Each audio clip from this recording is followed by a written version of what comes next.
Assalamu alaikum warahmatullahi wabarakatuh. Uhali gani ndugu mtazamaji wa Muhammad Online Islamic TV, tuongee mambo ya dini, na mimi ni mtangazaji wenu wa Muhammad ibn Muhammad Rashid Al-Wafi.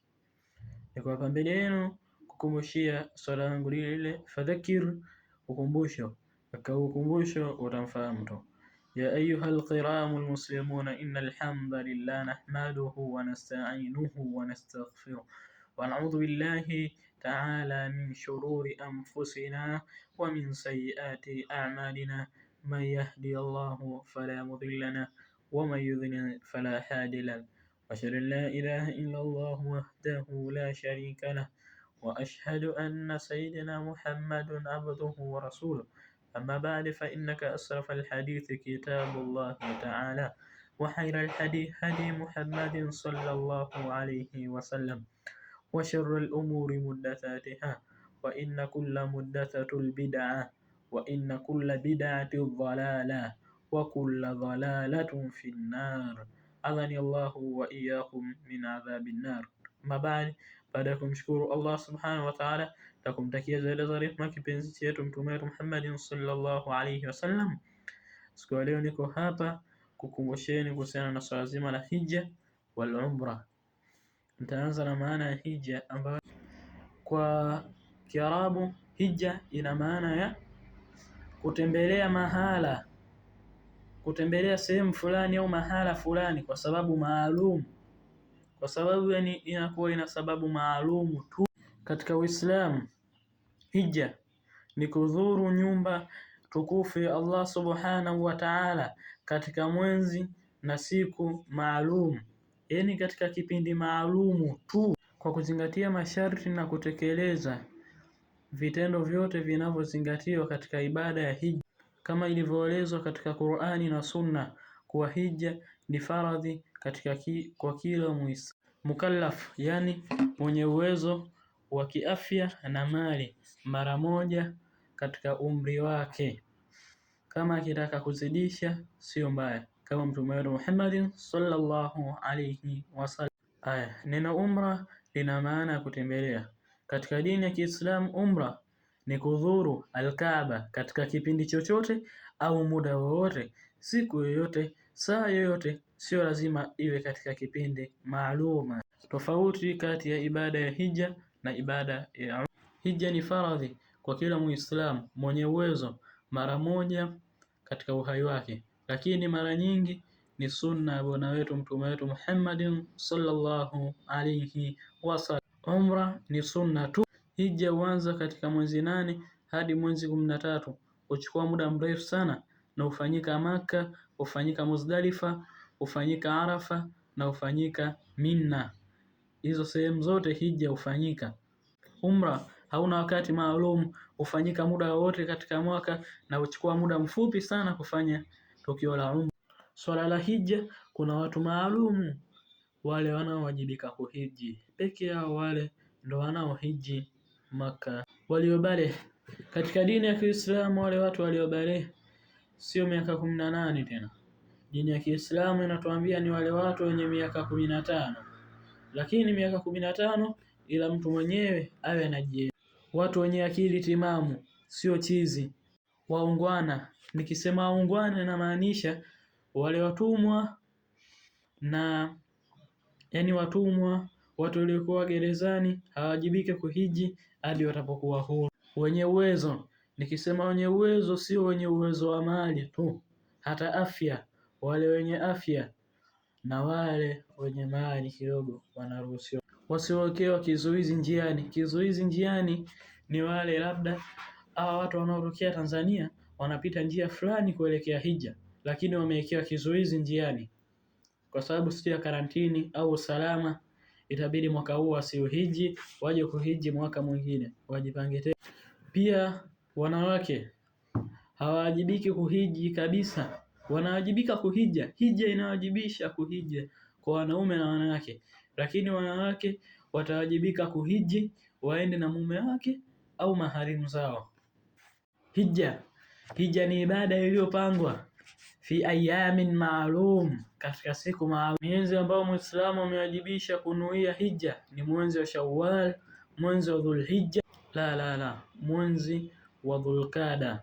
Lakini kwenda kufanya hija hadi ifike mwezi wa Dhulhijja kuanzia tarehe 8 hadi tarehe 13. Vituo vyetu vya kunuia hija katika dini ya Kiislamu. Dhulhulaifa ni kituo cha wale watu wanaotokea Madina kuja kuhiji.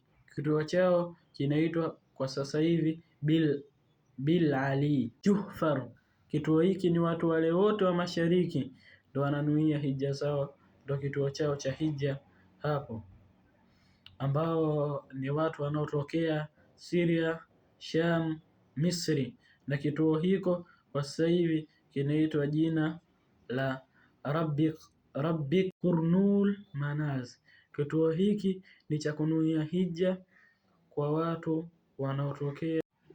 wanaotokea Najd. Kwa sasa hivi kituo hiki kinaitwa Sil ya Lamlam. Kituo hiki kinatumika kunuia hija kwa watu wa Yemen na kwa watu wa kusini kama vile Afrika Mashariki, Afrika Kusini, maeneo kama Makka.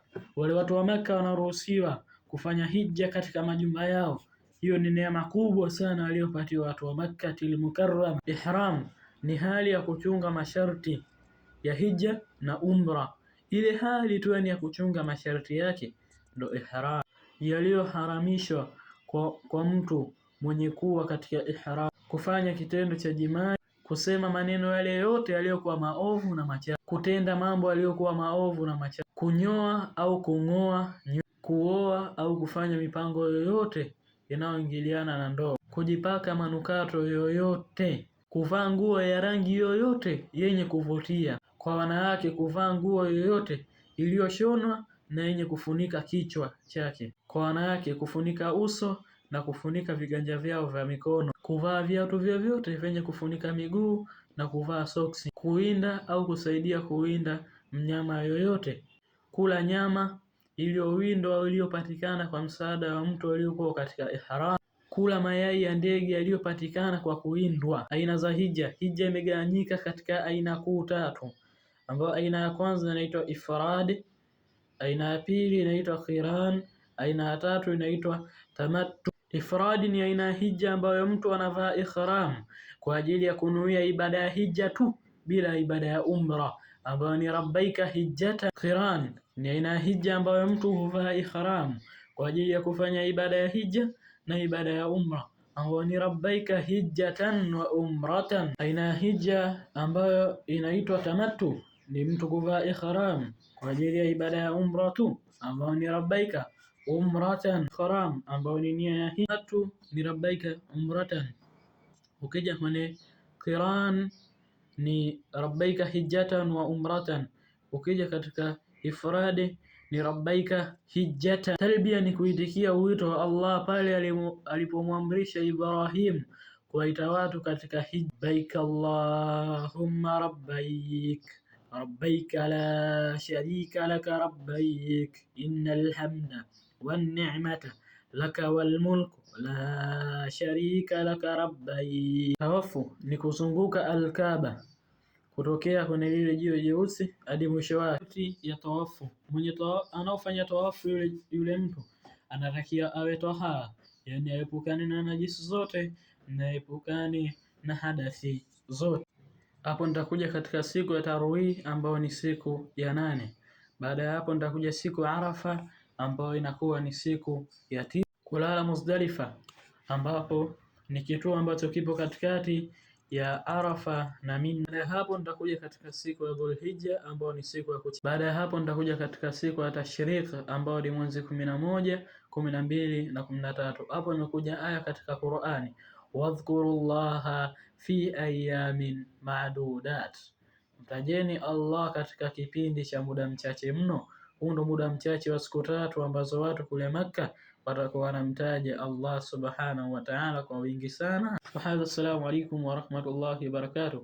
اللهم صل على سيدنا محمد عبدك نبيك رسول بالنبي الأمي وعلى آله وصحبه وسلم تسليما عدد ما أحاط به علم وقط به قلم وأحصاه كتابك. رضي اللهم عن ساداتنا أبي بكر وعمر وعثمان وعلي وعن الصحابة أجمعين وعن التابعين وتابعين بإحسان إلى يوم الدين.